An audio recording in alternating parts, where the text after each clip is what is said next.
Radhe Radhe friends, हमारे YouTube channel में आपका बहुत बहुत स्वागत है। बंधुओं, अब हम कार्तिक महात्मा का 22वां अध्याय श्रवण करेंगे।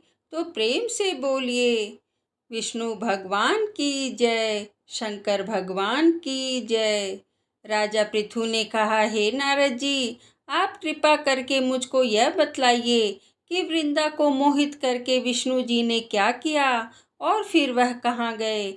जब देवता स्तुति करके मौन हो गए तो भगवान शंकर ने प्रसन्न होकर देवताओं से कहा, हे ब्रह्मा आदि देवताओं, जलंधर को मेरा ही अंश था। मैंने उसे तुम्हारे लिए नहीं मारा, यह मेरी सांसारिक लीला थी। फिर भी आप लोग सत्य कहिए कि इससे आप सुखी हुए नहीं। तब ब्रह्मादि देवताओं के नेत्र हर्ष से खुल गए। उन्होंने शिव जी को प्रणाम करके विष्णु जी का सब वृतांत कह सुनाया, जो उन्होंने बड़े प्रयत्न से वृंदा को मोहित किया था तथा वह अग्नि में प्रवेश करके परम गति को प्राप्त हुई। देवताओं ने यह भी कहा कि तभी से वृंदा की सुंदरता पर मोहित हुए विष्णु जी उनकी चिता की राख लपेटे हुए इधर उधर घूमते हैं। अतः आप उन्हें समझाएं, क्योंकि यह प्राकृतिक चराचर आपके अधीन है। देवताओं से यह सब सुनकर शंकर जी ने उन्हें अपनी दुस्तर माया समझाई और कहा, यह सारा जगत उसी के अधीन है। उसी से मोहित विष्णु भी काम के वश में हो गए हैं। परंतु महादेवी उमा, त्रिदेवी की जननी, सबसे परे वह मूल प्रकृति परम मनोहर और वही गिरिजा भी कहलाती है। विष्णु जी का मोह दूर करने के लिए आप सब उनकी शरण में जाइए। यदि वह प्रसन्न हो जाएंगी तो आपका सब काम हो जाएगा। शंकर जी की आज्ञा से सब देवता मूल प्रकृति को प्रसन्न करने चले। उनके पास पहुंचकर उनकी बड़ी स्तुति की। तब आकाशवाणी हुई, हे देवताओं, मैं 3 प्रकार से, तीनों गुणों से पृथक होकर स्थित होती हूँ। सतगुण से गौरी, रजोगुण से ज्योति रूप हूँ तथा आप लोग मेरी रक्षा से यदि सादर उन देवियों के पास जाओ तो वह तुम्हारे मनोरथों को पूर्ण कर देगी। यह सुनकर देवताओं के नेत्र खुल गए। वह भगवती का आदर करते हुए गौरी, लक्ष्मी और सरस्वती को प्रणाम करने लगे। सब देवताओं की भक्ति पूर्वक प्रार्थना से वह सब देवियां प्रकट हो गई। सभी देवताओं ने खुश होकर निवेदन किया। तब देवियों ने कुछ बीज देकर कहा, इन्हें ले जाकर दे दो, तुम्हारे सब काम सिद्ध हो जाएंगे। ब्रह्मादि देवता उन बीजों को लेकर विष्णु जी के पास गए। वृंदा की चिता भूमि में डाल दिया, जिससे धात्री, मालती और तुलसी प्रकट हुई। विष्णु जी ने ज्यों ही उन स्त्री रूप वाली वनस्पतियों को देखा तो वह उठ बैठे। कामासक्त चित्त से मोहित हो उनसे याचना करने लगे। धात्री व तुलसी ने उनसे प्रीति की। तब विष्णु सारा दुख भूलकर देवताओं से नमस्कृत हो अपने लोक को चले गए।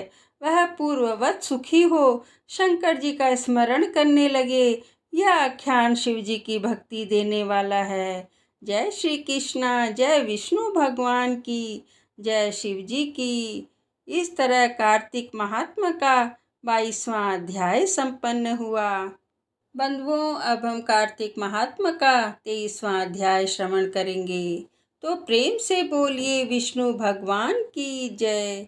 नारद जी ने कहा, हे राजन, इसी कारण से उद्यापन में तुलसी की जड़ में भगवान विष्णु की पूजा की जाती है।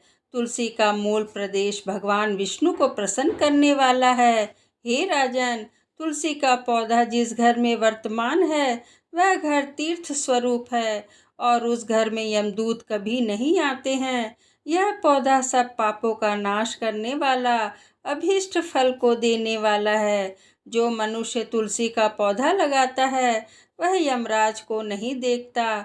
भगवान नंदी का दर्शन, गंगा स्नान व तुलसी के पौधे का संसर्ग, यह तीनों एक पुण्यप्रद हैं।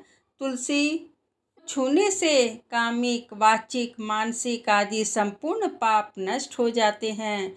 जो प्राणी तुलसी के दल से भगवान का पूजन करते हैं वह पुनः गर्भ में नहीं जाते और निसंदेह जीवन मुक्त हो जाते हैं।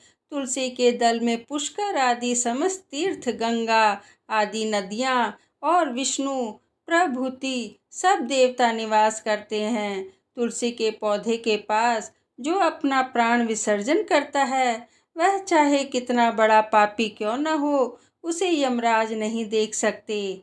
हे राजन, जो लोग तुलसी के काष्ठ का चंदन लगाते हैं, वह सहज में मोक्ष को प्राप्त होते हैं। उनके द्वारा किए गए पाप उनके शरीर को स्पर्श नहीं कर पाते हैं। हे राजन, जहाँ तुलसी के वन की छाया हो, वहाँ पर पितरों को श्राद्ध करना चाहिए। वहाँ पर पितरों के निमित्त दिया हुआ दान हमेशा के लिए अक्षय होता है। आंवले के वृक्ष की छाया में जो प्राणी पिंड दान करते हैं, उनके पितृ यदि नरक की यातना भी भोग रहे हों तो भी मुक्त हो जाते हैं। सिर, हाथ, मुंह और देह में जो आंवले को धारण करते हैं, उनको विष्णु रूप जानना चाहिए। आंवले के फल और तुलसी के दलों को पानी में मिलाकर जो प्राणी स्नान करते हैं, उन्हें गंगा स्नान का फल मिलता है। जो मनुष्य आंवले के पत्तों और फलों से देवताओं का पूजन करते हैं, उन्हें स्वर्ण, मणि और मोतियों द्वारा पूजित कर फल प्राप्त होता है। कार्तिक मास में सब तीर्थ, ऋषि, देवता और सब यज्ञ सब सूर्य तुला राशि में होता है। आंवले के वृक्ष में वास करते हैं। जो मनुष्य द्वादशी तिथि को तुलसी दल और कार्तिक में आंवले का पत्ता तोड़ता है, वह रौरव नरक में वास करता है। जो कार्तिक में आंवले की छाया में बैठकर भोजन करता है, उसके अंत संसर्ग में सब दोष नष्ट हो जाते हैं।